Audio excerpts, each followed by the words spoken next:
का हार्दिक स्वागत है। हमारे विश्व मंगलाचरण प्रार्थना दोहराइएगा। ओम नमो भगवते वासुदेवाय।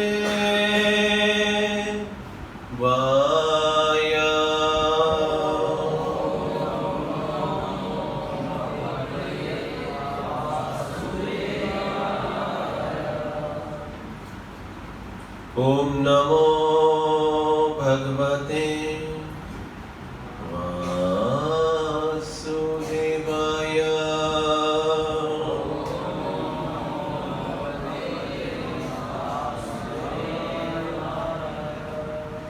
ओम नमो भगवते वासुदेवाय।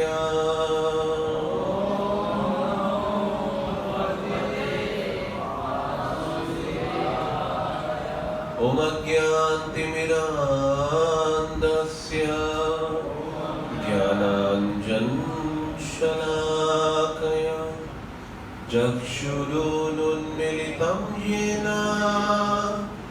तस्मै श्रीगुरवे नमः। श्रीचैतन्यमनोभीष्टं स्थापितं येन भूतले स्वयं रूप कदा मह्यं ददाति स्वपदान्तिकम्। वन्देऽहं श्रीगुरु श्रीयुतापदकमलं श्रीगुरून् वैष्णवांश्च श्रीरूपं साग्रजातं सहगना रघुनाथान्वितं तं सजीवं साद्वैतं सावधूतं परिजनसहितं कृष्णचैतन्यदेवं श्रीराधा कृष्णपादां सहगण ललिता श्रीविशाखान्वितांश्च। हे कृष्ण करुणा सिंधु दीनबंधु जगतपते गोपेश गोपिकाकार राधाकांत नमस्तुते। तप्त कांचन गौरांगी राधे वृंदावनेश्वरी वृषभानुसुते देवी प्रणमामि हरिप्रिये। वाञ्छाकल्पतरुभ्यश्च कृपा सिन्धुभैव च पतितानां पावनेभ्यो वैष्णवेभ्यो नमो नमः। जय श्री कृष्ण चैतन्य प्रभु नित्यानंद श्री अद्वैत गदाधर श्रीवासादि गौर भक्तवृंद। हरे कृष्ण कृष्ण कृष्ण हरे हरे हरे राम राम राम हरे हरे। नमो विष्णुपादाय कृष्ण पृष्ठाय भूतले श्रीमद् भक्तिवेदांत स्वामिनिति नामिने। नमस्ते सरस्वते देवे गौरवाणी प्रचारिणे निर्विशेष शून्यवादी पाश्चात्य देशतारिणे।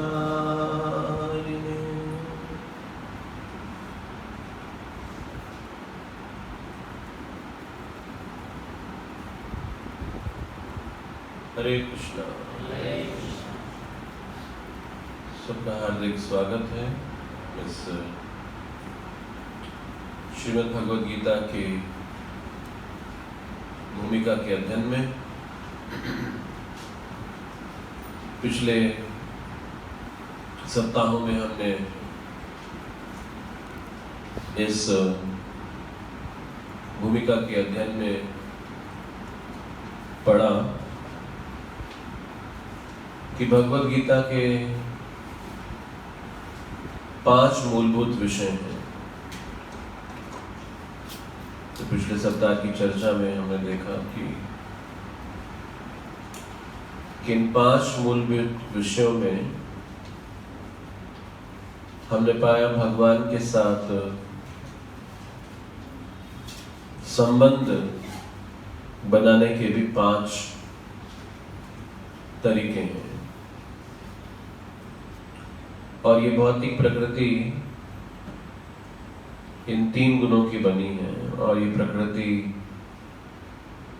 भगवान कृष्ण की अध्यक्षता में निर्देशन में कार्य करती है। तो ये हम पिछले सप्ताह पढ़ रहे थे, अब वहीं से जारी रख रहे हैं। पृष्ठ संख्या 7 में है भगवद गीता यथारूप में, और नीचे से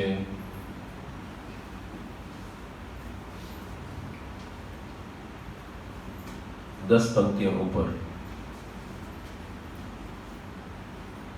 भगवान ने जीवों को अपने अंश रूप में स्वीकार किया है, जैसा कि हम अगले अध्यायों में देखेंगे। सोने का एक कण भी सोना है, समुद्र के जल की बूंद भी खारी होती है। इसी प्रकार हम जीव भी परम नियता ईश्वर या भगवान श्री कृष्ण के अंश होने के कारण सूक्ष्म मात्रा में परमेश्वर के सभी गुणों से युक्त होते हैं।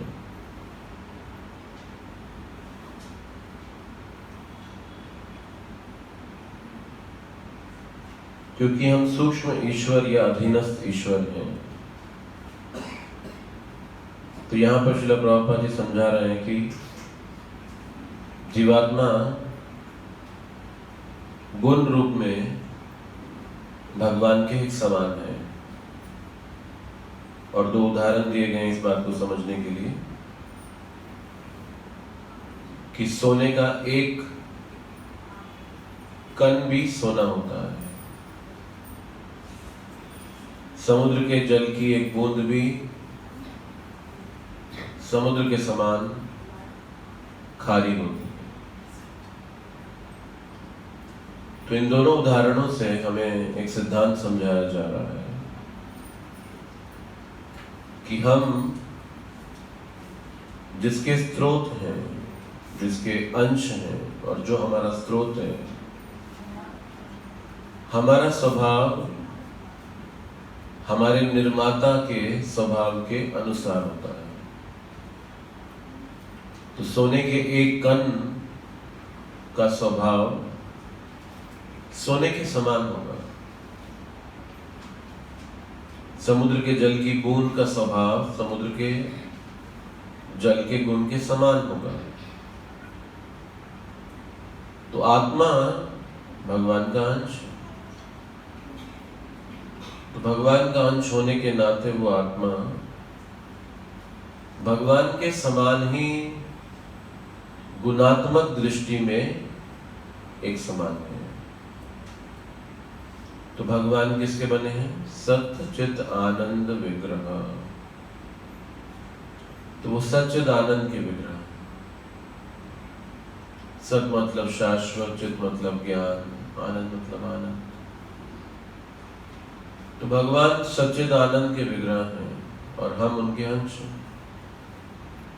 अब हम उनके अंश होने के कारण हमारा स्वभाव कैसा हुआ? उन्हीं के समान सच्चिद आनंद का हुआ। तो इस दृष्टि से हम भगवान के समान गुणों वाले हुए। तो भगवान अध्यात्म के हैं, सच्चिदानंद।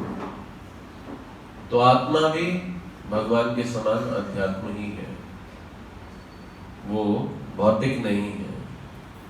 भौतिक जगत में है, भौतिक शरीर में है, लेकिन हमारा स्वभाव जो है वो अध्यात्म है। इसे प्रभुपाद जी आगे और स्पष्ट कर रहे हैं, पढ़ते हैं। इसी प्रकार हम जीव भी परम नियता ईश्वर या भगवान श्री कृष्ण के अंश होने के कारण सूक्ष्म मात्रा में परमेश्वर के सभी गुणों से युक्त होते हैं, क्योंकि हम सूक्ष्म ईश्वर या अधीनस्थ ईश्वर हैं। तो वही बात कही जा रही है कि भगवान के समान हमारे गुण हो गए। तो सूक्ष्म ईश्वर, लेकिन एक परम ईश्वर है। तो हम सूक्ष्म ईश्वर हैं और भगवान परम ईश्वर है। अब जैसे कुछ नियंत्रण करने की क्षमता हमारे अंदर है, अपने घर को, परिवार को, अपने आप को, अपने जीवन के कुछ कार्यों को, अपनी पसंद नापसंद को, लेकिन परम ईश्वर सब कुछ नियंत्रित करते हैं। हम सब कुछ नियंत्रित नहीं करते, हम कुछ मात्रा में नियंत्रण का हमारे पास जो है नियंत्रण है, लेकिन परम ईश्वर वो सब कुछ नियंत्रण कर रहे हैं। तो प्रभुपाद जी इसे आगे उदाहरण देकर कहेंगे, हम प्रकृति पर नियंत्रण करने का प्रयास कर रहे हैं। और हमने पहले पढ़ा प्रकृति के विषय में कृष्ण क्या कहते हैं, मया अध्यक्षेन प्रकृति, ये प्रकृति मेरी अध्यक्षता में कार्य करती है, मैं इसका अध्यक्ष हूं। तो भगवान कहते हैं ये प्रकृति मेरी अध्यक्षता में कार्य करती है, और हम क्या कर रहे हैं, हम प्रकृति के अध्यक्ष बनने का प्रयास कर रहे हैं। तो प्रकृति भगवान की अध्यक्षता में चलती है और हम प्रकृति के अध्यक्ष बनने की कोशिश कर रहे हैं। तो हमारे अंदर ये नियंत्रण करने की प्रवृत्ति कहां से आ गई? तो प्रभुपाद लिखते हैं, हम में नियंत्रण रखने की यह प्रवृत्ति इसलिए है क्योंकि यह कृष्ण में भी है, क्योंकि वो हमारे स्रोत है, और जो उनमें होगा वो हम में होगा। तो हमारे अंदर अंश मात्रा में नियंत्रण करने की प्रकृति भगवान से आई है, क्योंकि परम भगवान परम नियंत्रक है। यद्यपि हम में प्रकृति पर प्रभुत्व जमाने की प्रवृत्ति होती है, लेकिन हमें यह जानना चाहिए कि हम परम नियता नहीं है। और इसकी व्याख्या भगवद गीता में की गई है। तो भगवद गीता हमें क्या समझा रही है? भगवद गीता हमें समझा रही कि हम परम नियता नहीं है।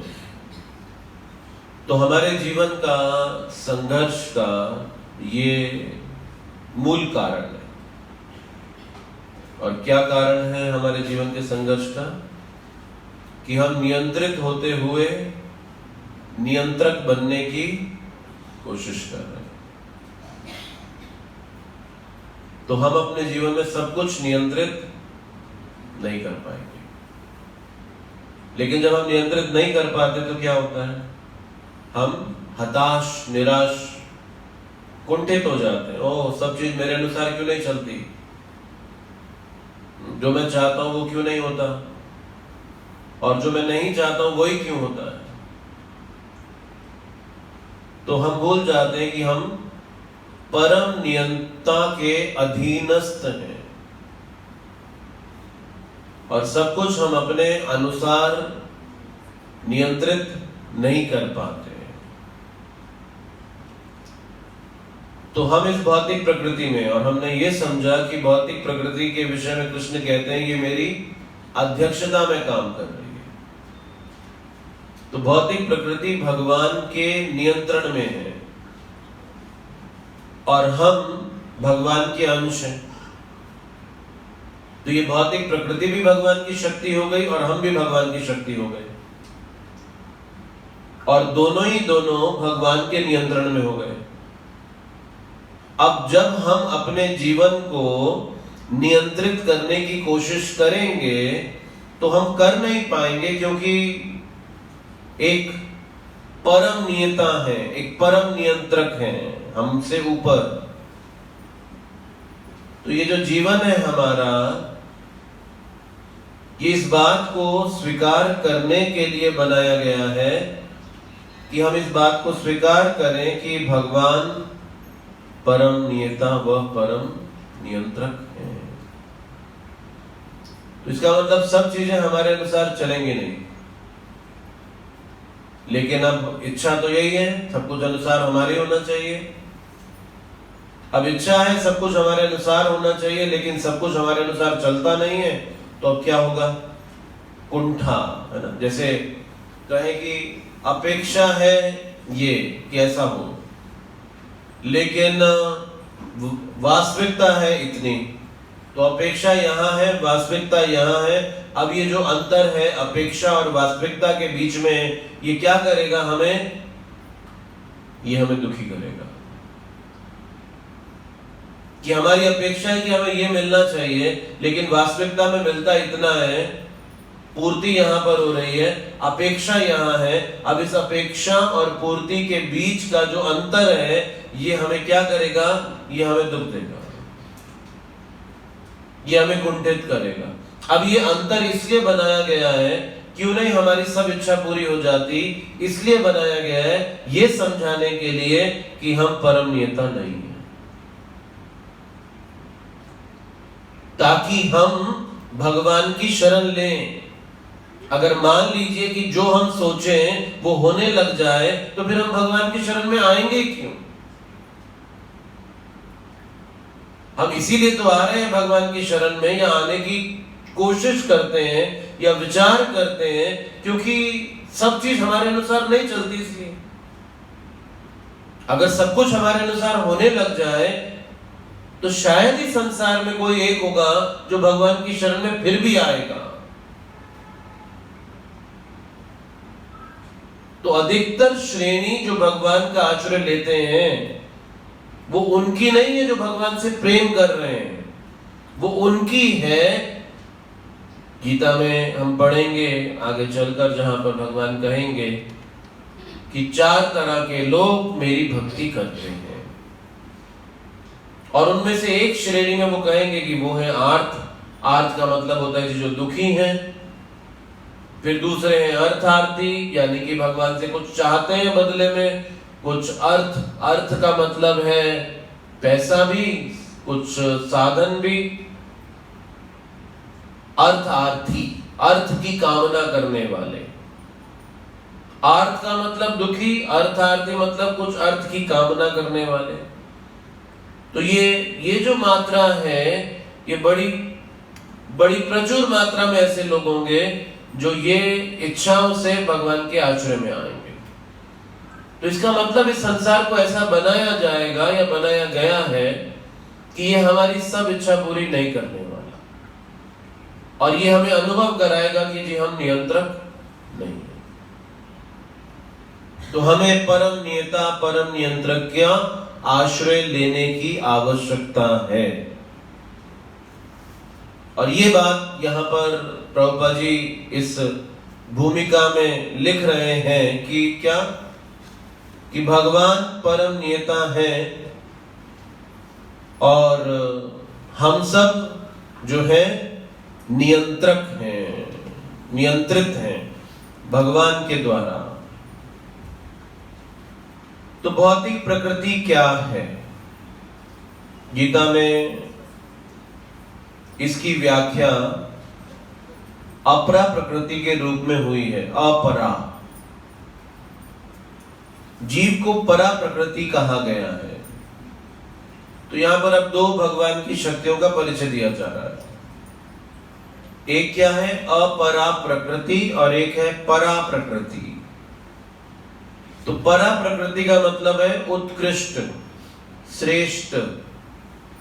तो जीव आत्मा भगवान की आध्यात्मिक शक्ति है, इसलिए उसे परा कहा गया, उत्कृष्ट। लेकिन जो भौतिक प्रकृति है वो निकृष्ट है। अब बड़ी आश्चर्य की बात है यहाँ पर। क्या आश्चर्य की बात है कि जीवात्मा उत्कृष्ट है, तो हम कौन हैं? उत्कृष्ट हैं। उत्कृष्ट मतलब समझते हैं कि नहीं? मतलब उन्नत, बेटर, बेहतर। अब तो समझ रहे हैं। उत्कृष्ट मतलब बेहतर है, और निकृष्ट मतलब जो बेहतर नहीं है, नीचे है, जो ऊंचा नहीं है।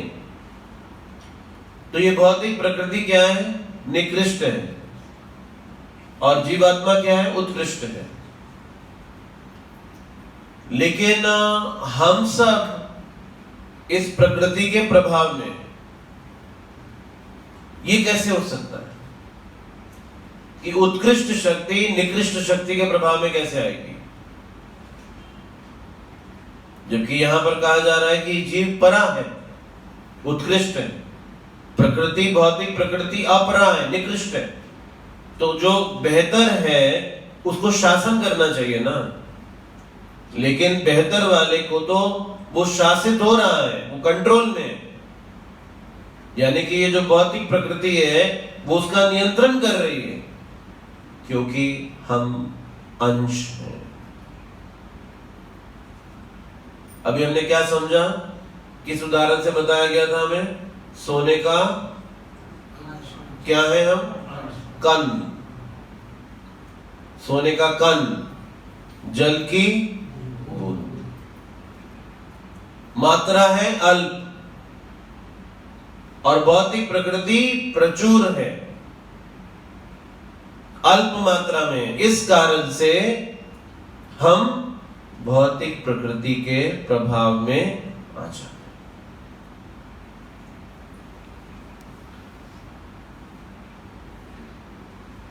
अब प्रभुपाद जी कह रहे हैं कि प्रकृति चाहे परा हो या अपरा, वो तो सदैव नियंत्रण में रहती है। प्रकृति स्त्री स्वरूपा है, और वो भगवान द्वारा उसी प्रकार नियंत्रित होती है जिस प्रकार पत्नी अपने पति द्वारा। प्रकृति सदैव अधीन रहती है, उस पर भगवान का प्रभुत्व रहता है, क्योंकि भगवान ही अध्यक्ष हैं। जीव तथा भौतिक प्रकृति दोनों ही परमेश्वर द्वारा अधिशासित एवं नियंत्रित होती है। तो गीता के अनुसार यद्यपि सारे जीव परमेश्वर के अंश हैं, लेकिन वे प्रकृति ही माने जाते हैं। इसका उल्लेख गीता के 7वें अध्याय में है। अप्रयाम इतिस्त्वे अन्याम, यह भौतिक प्रकृति मेरी अपरा शक्ति है। प्रकृतिम विद्धिम में पराम, जीव भूता महाबाहो यज्ञेदम धार्यते जगत। लेकिन इससे भी परे दूसरी प्रकृति है जीव भूता। तो दो प्रकृति हो गई, एक निकृष्ट और एक उत्कृष्ट। एक को अपरा कहा गया, दूसरे को परा कहा गया। दोनों ही प्रकृति हैं। और प्रभुपाद जी कह रहे प्रकृति स्त्री स्वरूपा है, तो वो अधीन है, और पुरुष कौन है? एकमात्र परम भगवान है। तो इसका मतलब जो पुरुष के शरीर में है वो कौन है? वो कौन है? वो भी प्रकृति है, स्त्री स्वरूप है। तो भगवान के धाम में सब कौन है? भगवान के सेवक है, कोई भेद नहीं है उसमें। तो ये हमारे यहाँ शारीरिक स्तर है कि एक पुरुष एक स्त्री, लेकिन भगवान के समक्ष तो हम सब जीवात्मा हैं। तो स्त्री स्वरूपा प्रकृति, और भगवान एकमात्र पुरुष।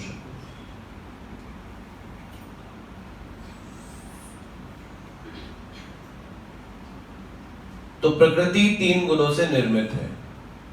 कौन से? सतोगुण, रजोगुण तथा तमोगुण।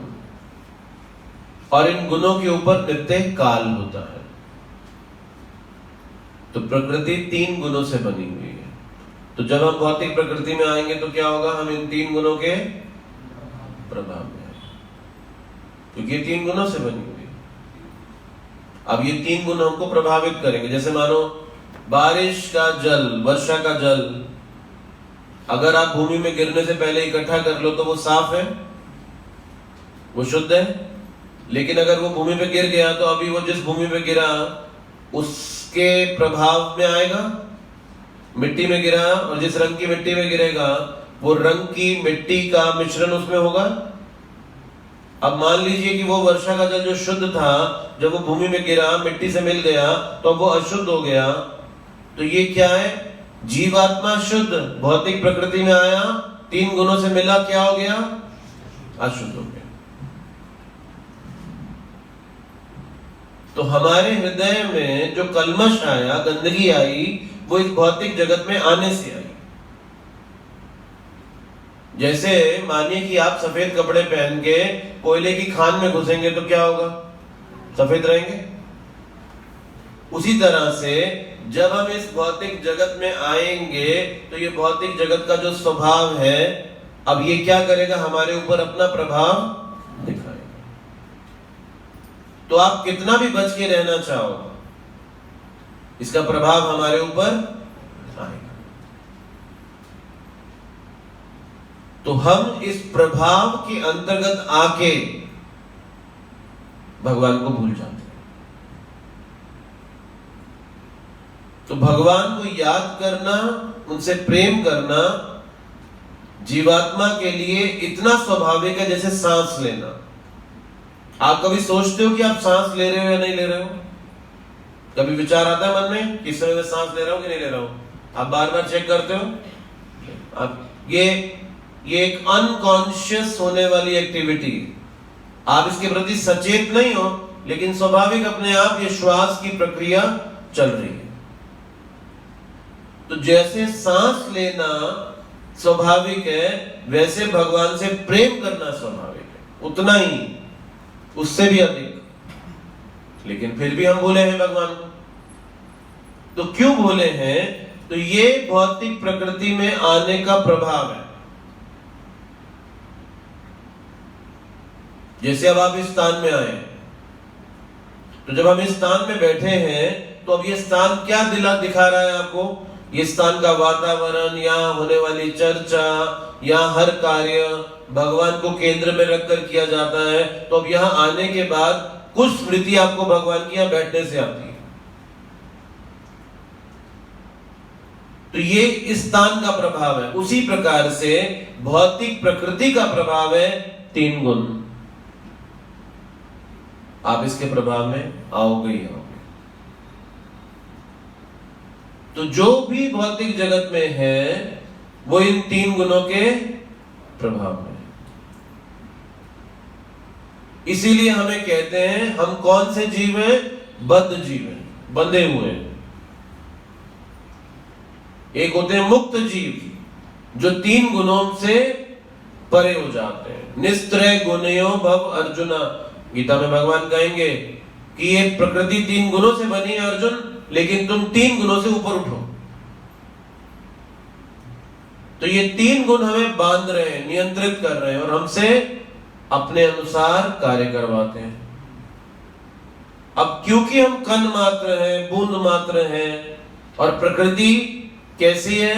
भगवान कहते हैं मम माया, ये मेरी माया है और मेरे समान शक्तिशाली है। तो अब भगवान के समान शक्तिशाली माया और हम कण के समान, तो ये जो आमना सामना है ये कैसे है? एक बहुत बड़ा पहलवान और एक कांगड़ी पहलवान,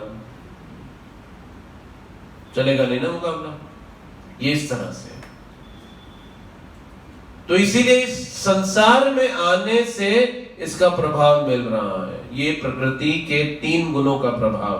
तो इस जगत में होने मात्र से ये प्रभाव हमारे ऊपर आ रहा है। आइए आगे बढ़ते हैं। तो इन गुणों तथा नित्य काल, तो अब काल और ये 3 गुण,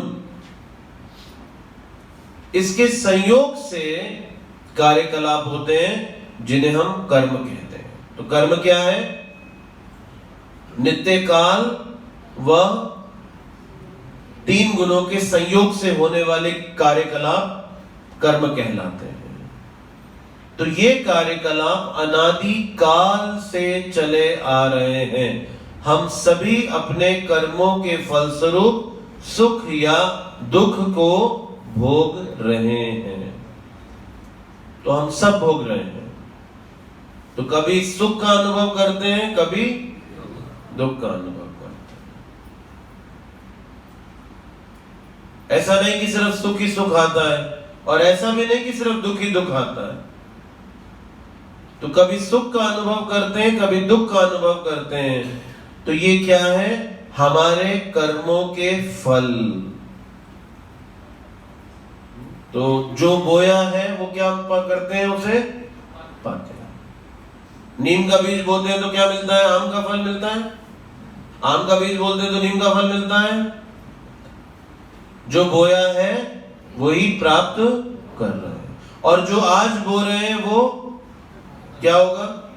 कल पाएंगे। जो बो कर आए हैं वो आज पा रहे हैं, और जो आज बो रहे हैं वो कल भी पाएंगे। तो हम सब अपने कर्मों के फल स्वरूप सुख या दुख भोग रहे हैं। अब जब दुख आता है तो हम क्या करते हैं? क्या करते हैं साधारणतः? जो दुख का कारण होता है उसे दोष देते हैं कि नहीं देते? देते हैं। लेकिन यहां पर हम क्या समझ रहे हैं? दुख किस लिए आया है? हाँ, हमारे कर्मों के कारण। तो जब हमारे कर्मों के कारण आए तो फिर हम दूसरे को दोष क्यों देते हैं? वो तो हमारे कर्मों के कारण आया। अब कोई तो माध्यम बनेगा ना उस दुख को हम तक लाने के लिए। कभी हमारा खुद का शरीर बन जाता है माध्यम, हमारे खुद के शरीर में रोग आ जाता है। तो अब आप अपने शरीर से लड़ते हो क्या? ये तो बीमार कैसे हो गया? कभी कोई परिवार का सदस्य बन जाएगा दुख का कारण, कभी आपका कोई मित्र बन जाएगा, कभी हो सकता है आपका बिजनेस पार्टनर बन जाएगा। कोई भी बनेगा जीवन में दुख का कारण। वो तो माध्यम है, लेकिन उसे माध्यम किसने बनाया है? हाँ, तो फिर झगड़ा किससे करना है? माध्यम से कि कर्म से? और हम किससे करते हैं झगड़ा? जैसे मानिए कि कोई व्यक्ति आपको पत्थर मारे, आपको पत्थर लगा के, तो आपको क्या लगा के? पत्थर। अब आप किससे झगड़ा करोगे? हैं? अरे पर लगा तो पत्थर है ना। तो झगड़ा पत्थर से नहीं करना चाहिए क्या? कि दुख क्यों लगा हमें आके? आप किससे झगड़ा करते हो? मारने वाले से ना, लेकिन पत्थर से नहीं। तो उसी प्रकार से जब कोई व्यक्ति हमारे जीवन में दुख का कारण बनता है तो वो क्या है? वो पत्थर के समान है।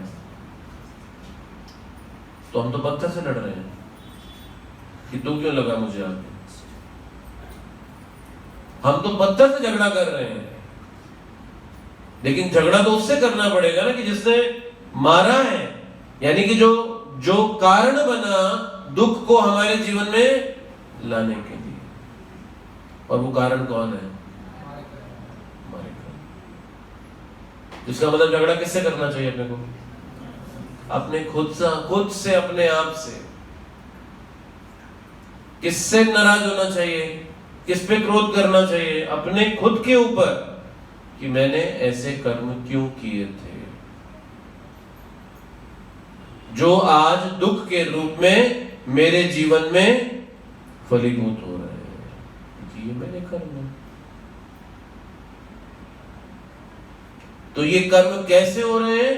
3 गुण और काल के संयोग से। तो इसका मतलब हमेशा हम कुछ ना कुछ कर्म करेंगे। अगर आप कर्मों को भगवान की तरफ ना मोड़े तो फिर हमेशा सुख और दुख को भोगते रहेंगे। अब सुख को भोगने के लिए, दुख को भोगने के लिए एक शरीर चाहिए हमें। बिना शरीर के दुख होगा? बताइए आप। एक शरीर चाहिए क्या करने के लिए? दुख को। और जब तक कर्मों के फल रहेंगे बार बार जन्म मिलेगा। इन कर्मों के फलों को भोगने के लिए बार बार जन्म मिलेगा। तो इसका मतलब तब तक मुक्ति नहीं होगी जब तक कर्मों के फल पड़े हुए भोगने के लिए। अरे पहले वाला कोटा तो खत्म हो ही नहीं रहा, लेकिन हम तो और भी खड़ा कर रहे हैं। यानी कि जाने वाले नहीं आसानी से, बार बार आएंगे इन कर्मों के फलों को भोगने के लिए। तो प्रभुपाद जब आगे उदाहरण देते हैं इस बात को समझाने के लिए। मान लें कि मैं व्यापारी हूं और मैंने बुद्धि के बल पर कठोर श्रम किया और बहुल संपत्ति संचित कर ली, तब मैं संपत्ति के सुख का भोक्ता हो गया।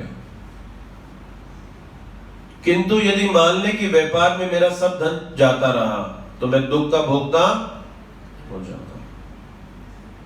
तो व्यापार सफल हुआ तो सुख का भोक्ता हो गया, और अगर व्यापार विफल हुआ तो दुख का भोक्ता हो गया।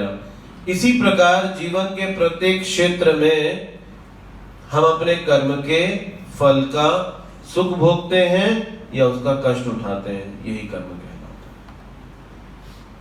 जिस तरह से एक व्यापारी सफल होता है सुख पाता है, विफल होता है दुख पाता है, उसी प्रकार से हम कर्म के क्षेत्र में भी इसी प्रकार कष्ट उठाते हैं, ये कर्म कहलाता है। ईश्वर, जीव, प्रकृति, काल तथा कर्म, इन सब की व्याख्या भगवत गीता में हुई है। तो ये क्या हो गए? 5 विषय गीता के, ये 5 गीता के स्तंभ हो गए जिन पे गीता की बुनियाद डाली गई है। कौन से? ईश्वर, जीव, प्रकृति, काल और इन 5 में से ईश्वर, जीव, प्रकृति तथा काल शाश्वत है। नाम ईश्वर को बदल सकते हैं, ना जीव, ना प्रकृति, ना काल, पर एक चीज बदल सकते हैं। क्या रहेगा इन 5 में? उसे ही बदल सकते हैं। तो प्रकृति की अभिव्यक्ति अस्थायी हो सकती है, परंतु यह मिथ्या नहीं है। तो ये एक और सिद्धांत यहां स्थापित किया जा रहा है कि ये प्रकृति अस्थायी है। अस्थायी का मतलब है परिवर्तनशील है। जैसे हमारा शरीर परिवर्तनशील है कि नहीं? जन्म से लेकर मृत्यु तक इसमें अनेक परिवर्तन आता है, शरीर बदलता जाता है, लेकिन कभी हमें लगता है कि हम बदले हैं। हमें अपने जिस शरीर में हमें शरीर बदल गया है, लेकिन क्या हमें अनुभव होता है कि हम बदले हैं? क्यों नहीं लगता हमें हम बदले हैं? क्योंकि हम एक्चुअली बदलते नहीं हैं, बदलता शरीर है, हम नहीं बदले। हम शरीर नहीं है, हम भगवान की अंश आत्मा है। तो परिवर्तन किस में आया है? शरीर में, जो कि हम है ही नहीं। मान लीजिए कि आपका कपड़ा फेड हो जाए, आपका कपड़ा जो पहना है आपने वो फेड हो गया, उसका रंग निकल गया। अब इस कपड़े के रंग से निकलने से या कपड़ा फट गया या पुराना हो गया, घिस गया, कुछ हो गया, तो इसके फटने या इस कपड़े के बदलाव में आने से आपके अंदर बदलाव तो नहीं आता। उसी प्रकार से ये शरीर आत्मा के ऊपर कपड़ा है। जैसे शरीर के ऊपर ये कपड़ा है, ये शरीर आत्मा के ऊपर कपड़ा है। अब इस शरीर में बदलाव आता है, लेकिन तो वैसे के वैसे। तो शरीर प्रतिक्षण बदलता जाता है। इसलिए ये जो हम जन्म लेते हैं इसे क्या कहा गया है? एक यात्रा कहा गया है, और यात्रा का एक लक्ष्य होता है। तो इस जीवन यात्रा का लक्ष्य है मृत्यु। इसीलिए इसे शरीर कहा जाता है। शरीर का मतलब है वो चीज जो दिन प्रतिदिन सरक के आगे बढ़े, सरकती रहे। किस और? ये शरीर है जो मृत्यु की ओर प्रतिदिन क्या कर रहा है? बढ़ रहा है। अब देखो, आज सूर्यास्त हो गया, एक दिन हमारे जीवन से अब नहीं आएगा। तो हम लोग अब एक दिन कम जिएंगे, आप खुश हैं इस बात से?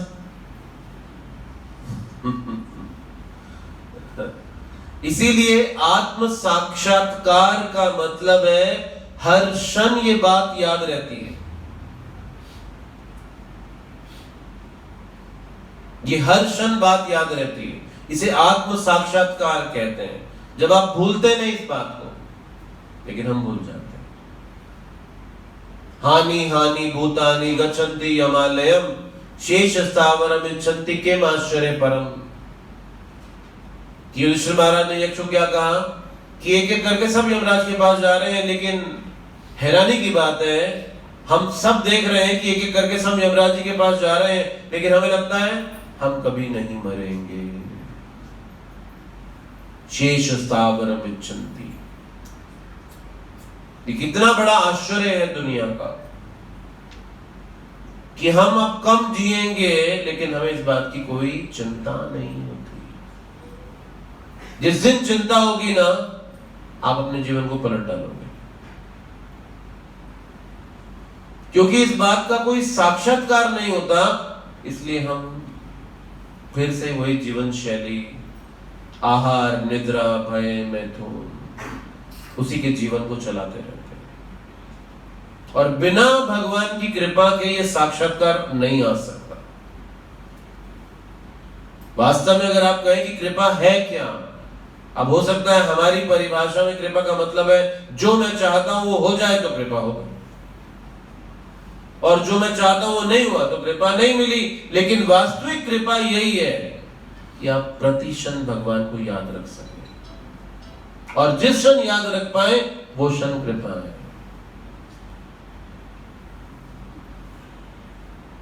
तो ये साक्षात्कार भगवान की कृपा से मिलता है। तो क्या कहा जा रहा है कि प्रकृति अस्थाई है, अस्थाई, हमेशा जैसी है वैसी रहती नहीं। लेकिन ये मिथ्या नहीं है, ये है वास्तविकता।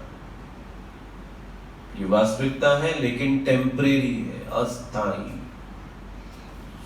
तो कोई कोई दार्शनिक कहते हैं कि प्रकृति की अभिव्यक्ति मिथ्या है, लेकिन भगवद गीता या वैष्णवों के दर्शन के अनुसार ऐसा नहीं है। जगत की अभिव्यक्ति को मिथ्या नहीं माना जाता,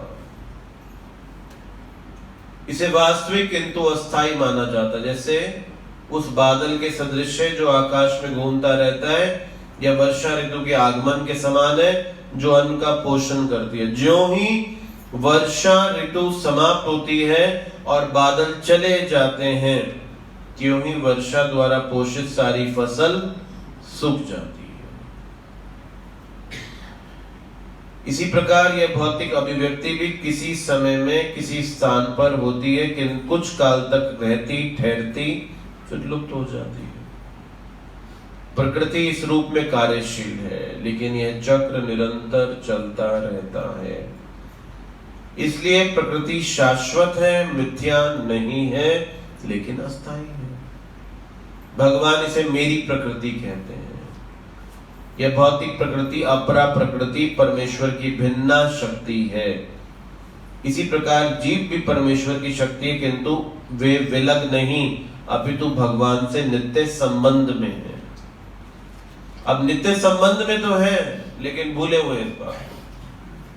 तो हमारा जो संबंध है भगवान के साथ वो नित्य है, लेकिन ये बात याद नहीं है हमें। और ये याद दिलाने के लिए भक्ति का अभ्यास किया जाता है। तो भक्ति वो अभ्यास है जिससे हम इस बात को अपने आप को याद दिलाने के लिए काम करते हैं कि हमारा भगवान के साथ नित्य संबंध है, और उन कार्यों को किया जाता है जिससे हमारा भगवान के साथ संबंध जो है जागृत हो। जैसे भगवान के विषय में जानना, जैसे अभी गीता को पढ़ रहे हैं, समझ रहे हैं, ये हमारे और भगवान के संबंध को हमें प्रकाशित कर रहा है, समझा रहा है। भगवान का नाम लेना, उनका दर्शन करना, उनको अर्पित भोग प्रसाद रूप में स्वीकार करना, उनका आरती देखना, उनको प्रणाम करना, उनकी कोई सेवा करना, ये सब हमारे भगवान के साथ नित्य संबंध को जागृत कर रहा है। वो है, लेकिन सुप्त अवस्था में है, खोया हुआ है जैसे। तो हम उसे जागृत करने की कोशिश कर रहे हैं इस भक्ति के अभ्यास से। तो इस तरह भगवान, जीव, प्रकृति तथा काल ये सब परस्पर संबंध है और सभी शाश्वत हैं, लेकिन कर्म शाश्वत नहीं है। कर्म के फल अत्यंत पुरातन हो सकते हैं। तो अभी वर्तमान समय में जो सुख आया या दुख आया, ये कौन से कर्म के प्रभाव से आया?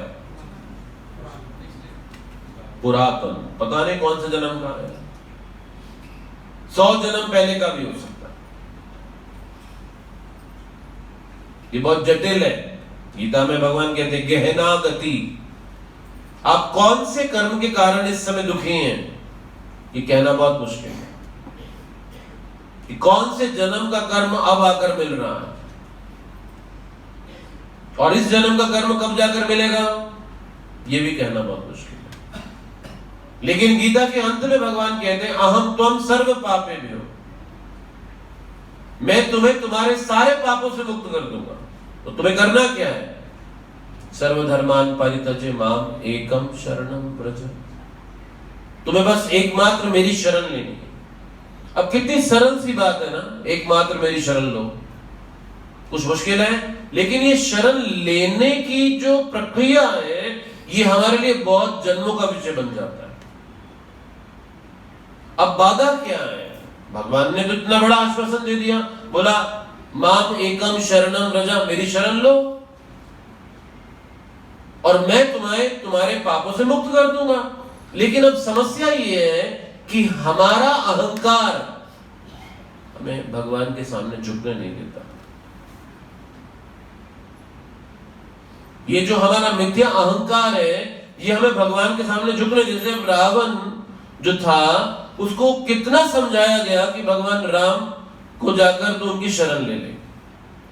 जब विभीषण जी भगवान राम से पहली बार मिलने आते हैं, उस समय सब वानर लोगों को लगा अरे ये तो असुर लोग आ गए, उन्होंने सब चट्टाने पत्थर उठा लिए, इनको मार डालेंगे।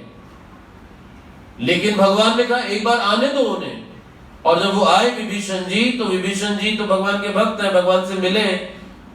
तो भगवान राम कहते हैं कि अगर इस समय रावण भी वापस आ जाए और मेरी शरण ले, तो मैं उसे भी क्षमा करने के लिए तैयार हूं। इसलिए आचार्य कहते हैं क्या भगवान को नहीं पता था कि रावण की नाभि में जब तक नहीं मारेंगे तब तक रावण नहीं मरने वाला? एक तरफ तो हम भगवान को कहते हैं वो सर्वज्ञ हैं, वो सब कुछ जानते हैं, वो सर्वज्ञाता है, उनसे कुछ छुपा हुआ नहीं है। तो फिर ये कैसे हो सकता है कि जब राम और रावण का युद्ध हो रहा था, तो भगवान राम एक एक करके उस रावण के सरों को काटते थे और वो सर फिर वापस आ जाते थे। और फिर भगवान इतने हताश हो रहे थे कि कैसे ये रावण मर नहीं रहा है। और फिर विभीषण आके